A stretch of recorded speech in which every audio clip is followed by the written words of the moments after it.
बच्चों, कैसे हो सभी। स्वागत है आपका आपके अपने YouTube channel era of physics पर। और आज हम यहाँ पे डिस्कस करने वाले हैं भाई कूलम्ब्स लॉ, जो हमारा पोर्शन चल रहा था, चैप्टर चल रहा था, उसकी किसके बारे में, कंडीशंस के बारे में। किसके बारे में भाई? कंडीशंस के बारे में लिखेंगे। हेडिंग है हमारी आज की conditions of Coulomb's law.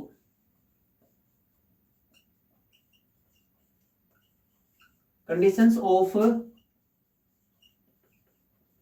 Coulomb's law, ठीक है भाई। कंडीशंस ऑफ कूलम्ब्स लॉ के बारे में हम यहाँ पे बात करेंगे। एक एक करके मैं कंडीशन आपको बताता जाऊंगा, आप नोट करते जाइएगा। एक एक करके मैं कंडीशन आपको बताता जाऊंगा और आप नोट करते जाओगे। क्या होता है भाई Coulomb's law?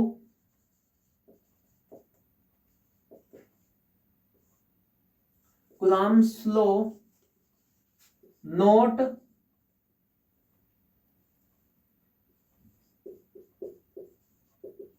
applied for moving charges। Moving charges के ऊपर कूलम्ब्स लॉ अप्लाई नहीं होता। कूलम्ब्स लॉ अप्लाई होगा ओनली फॉर रेस्ट की कंडीशन में। स्टेशनरी चार्ज के ऊपर कूलम्ब्स लॉ अप्लाई होता है। चलिए अब आगे बात करते हैं कि ऐसा क्या हो जाता है कि भाई कूलम्ब्स लॉ अप्लाई नहीं होता। क्यों? क्योंकि हम लिख देंगे moving charges produce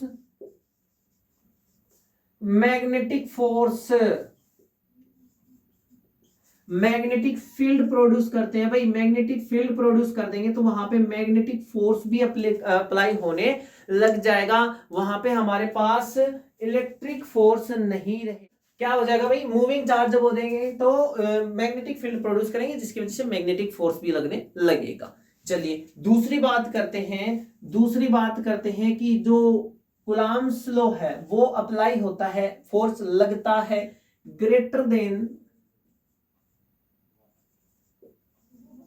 10⁻⁻15 metre. Distance की जो होती है ना, 10⁻⁻15 से ग्रेटर जो डिस्टेंस होती है उसके लिए ही वैलिड है। उससे कम अगर चार्जेस के बीच में डिस्टेंस है तो वहां के लिए वैलिड नहीं है। तीसरी कंडीशन आती है। एक एक करके सारे डाउट जो मैंने वीडियो की स्टार्टिंग में आपको बताया था कि ना ये क्वेश्चंस यहाँ पे पुटअप होंगे, तो वो सारे डाउट क्लियर होते जा रहे हैं।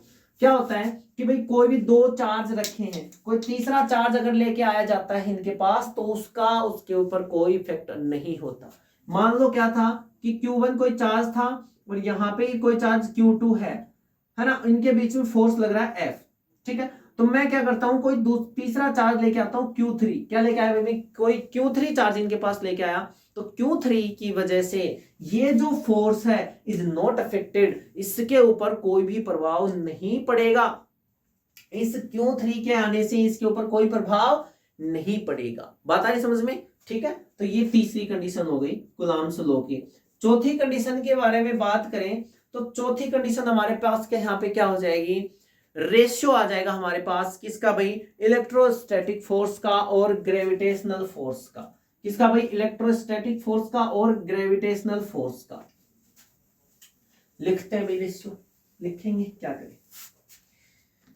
चलो बात करेंगे किसके लिए? 2 इलेक्ट्रॉन्स के लिए, 2 प्रोटॉन्स के लिए, ठीक है भाई, और 1 electron and 1 proton. 1 electron and 1 proton के लिए भी एप्लीकेबल होता है। तो किस किस के बारे में बात करेंगे हम? यहां पे बात करेंगे कि F ग्रेविटेशनल फोर्स और F इलेक्ट्रोस्टैटिक फोर्स Fe, ठीक है।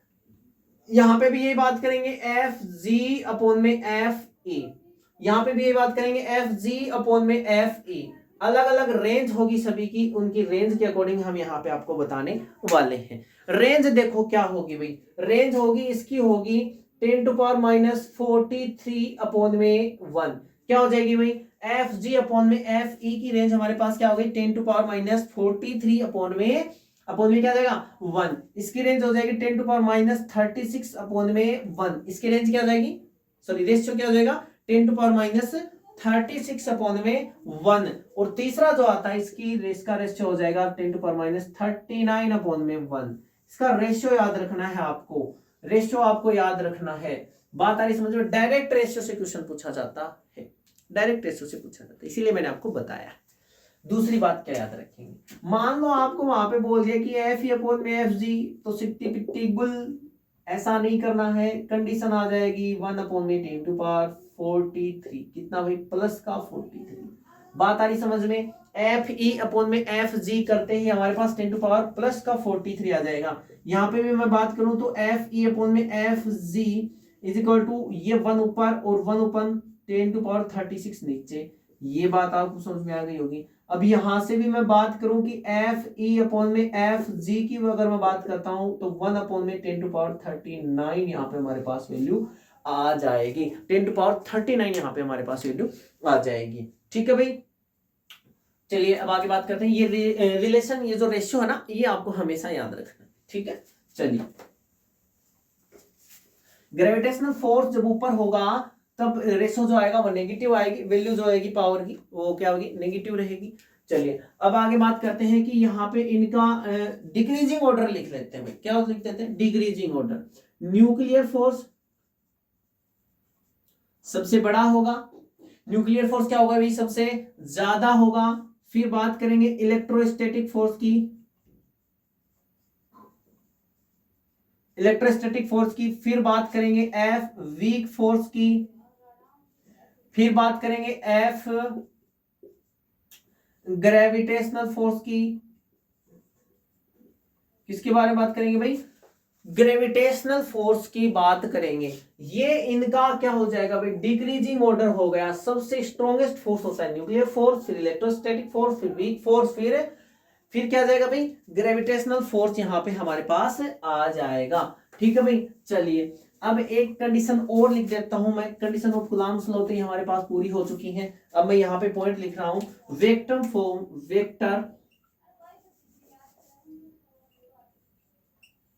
Vector form of Coulomb's law, vector form of Coulomb's law.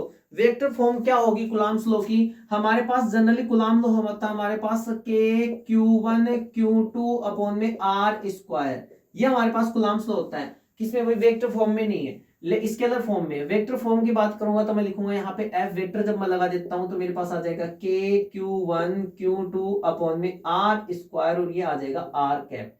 Unit vector हमारे पास यहाँ पे आ जाएगा। इसको थोड़ा सा और एक्सप्लेनेशन करके लिखें तो यूनिट वेक्टर हमारे पास आपको पता ही है क्या होता है, R cap is equal to होता है आर वेक्टर अपॉन में आर का मोड। ठीक है, ये होता है हमारे पास। तो क्या आ जाएगा, के Q1 Q2 अपॉन में इस आर की वजह से क्या आ जाएगा, आर क्यूब, और यहाँ पे आ जाएगा आर वेक्टर। ये हमारे पास आ गई कूलम्ब्स लॉ की वेक्टर फॉर्म, यहाँ पे हमारे पास आ चुकी है। कूलम्ब्स लॉ की वेक्टर फॉर्म हमारे पास आ चुकी है भाई। ठीक है, चलिए अब बात करते हैं प्रिंसिपल ऑफ सुपरपोजिशन। इसके बाद हमारे कूलम्ब्स लॉ क्लोज हो जाएगा बिल्कुल कंप्लीटली। क्या आ जाएगा भाई, principle of superposition, principle of super position, principle of superposition क्या आ जाएगा? देखो ये क्या होता है,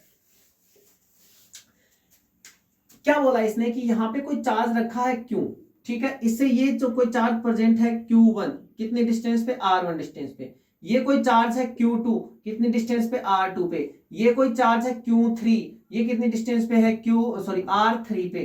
ठीक है, ये कोई चार्ज है Q4, ये कितनी डिस्टेंस पे, R4। और ये कोई चार्ज है Qn-1, तो इसकी डिस्टेंस Rn-1। और ये कोई चार्ज है Qn, तो इसकी डिस्टेंस है Rn। तो इनके बीच में जो नेट फोर्स होगा, टोटल फोर्स जो अप्लाई होगा, ठीक है ना, नेट फोर्स के बारे में बात करें। किसके बारे में भाई, नेट फोर्स के बारे में। सभी चार्जेस की वजह से इसके बीच में भी ये भी ये भी ये भी ये भी और ये भी, सबका जो नेट फोर्स हो जाएगा हमारे पास हो जाएगा F1 plus F2, vector form में होगा हमारे पास ये सारा, प्लस F3, ठीक है, plus dot dot dot Fn-1 का वेक्टर प्लस Fn का वेक्टर। हमारे पास ये हो जाएगा नेट फोर्स, टोटल फोर्स हमारे यहाँ पे ये हो जाएगा। इसको और थोड़ा सा एक्सप्लेनेशन करके लिखे तो इसकी वैल्यू पुट कर देंगे, वो वैल्यू आ जाएगा हमारे पास, कोई ज्यादा बड़ा इश्यू है नहीं। पता है समझ में सभी को? क्लियर है भाई? कैसे होगा थोड़ा सा मैं बता दूं, तो यहां से देखो F1 की वैल्यू मैं लिखूंगा तो क्या आ जाएगा मेरे पास, के Q1 अपॉन में R1 का स्क्वायर। यहां से मैं F2 की वैल्यू लिखूंगा तो के Q2 अपॉन में R2 का स्क्वायर। यहां से मैं F3 की वैल्यू लिखूंगा तो के Q3 अपॉन में R3 का स्क्वायर। ठीक है भाई, यहां से मैं Fn-1 की वैल्यू लिखूंगा तो के Qn-1 अपॉन में Rn-1 का स्क्वायर। फिर मैं Fn की वैल्यू लिखूंगा तो मेरे पास आ जाएगी भाई के Qn अपॉन में Rn का स्क्वायर। अब ये सारी वैल्यूज जो मैं अगर यहाँ पे पुट कर दूं तो F नेट जो है मेरे पास क्या आ जाएगा भाई, के Q1 अपॉन में R1 का स्क्वायर प्लस के Q2 अपॉन में R2 का स्क्वायर। देखो ये स्केलर फॉर्म के बारे में बात करें, अगर मैं वेक्टर फॉर्म में लिखना चाहूं ना तो इन सभी के साथ R वेक्टर भी आ जाएगा और यहाँ पे हमारे पास क्या आ जाएगा, क्यूब आ जाएगा। क्या आ जाएगा? क्यूब आ जाएगा। ऐसे करके इनको लिखते जाएंगे, वो वैल्यू पुट कर देंगे, ऐसे बढ़ता जाएगा। कोई ज्यादा बड़ा मैटर है नहीं इसका, बस आपको ये याद रखना है कि सभी का क्या हो जाएगा भाई, टोटल हो जाएगा। ये स्केलर फॉर्म का है, वेक्टर फॉर्म में लिखोगे तो मैंने अभी आपको बताया है कि वेक्टर फॉर्म में कूलम्ब्स लॉ को कैसे लिखा जाता है, उसके अकॉर्डिंग आपको यहाँ पे आर वेक्टर एंड यहाँ पे आर क्यूब आता चला जाएगा लास्ट तक। ठीक है भाई, तो ये था हमारा कूलम्ब्स लॉ। कूलम्ब्स लॉ के बारे में मैंने कंप्लीट एक्सप्लेनेशन आपको बता दिया है। इससे बेटर अगर कोई घटाए तो देख लेना अपना जुगाड़। ठीक है भाई, सीधी बात है, नो बकवास, हमारा तो कोई बकवास नहीं करते। ठीक है भाई, चलो ये हो गया हमारा कूलम्ब्स लॉ। आज के लिए बस इतना ही। अब हम करेंगे कूलम्ब्स लॉ पे बेस्ड जो है क्वेश्चंस है उनकी प्रैक्टिस करेंगे, वो मैं आपको सोर्स के थ्रू प्रोवाइड करवाता रहूंगा। बाकी हम चैप्टर में अगला टॉपिक पढ़ने वाले हैं कल। ठीक है, 10th के लिए भी बहुत अच्छी वीडियो लेकर आने वाले, 11th के लिए भी आएगी, 12th के लिए भी, सबके लिए भंडार भरे पड़े यहाँ पे। ठीक है ना, धीरे धीरे बस थोड़ा सा सब्र रखो, सारी चीजें प्रोवाइड करवाई जाएंगी। Okay, bye.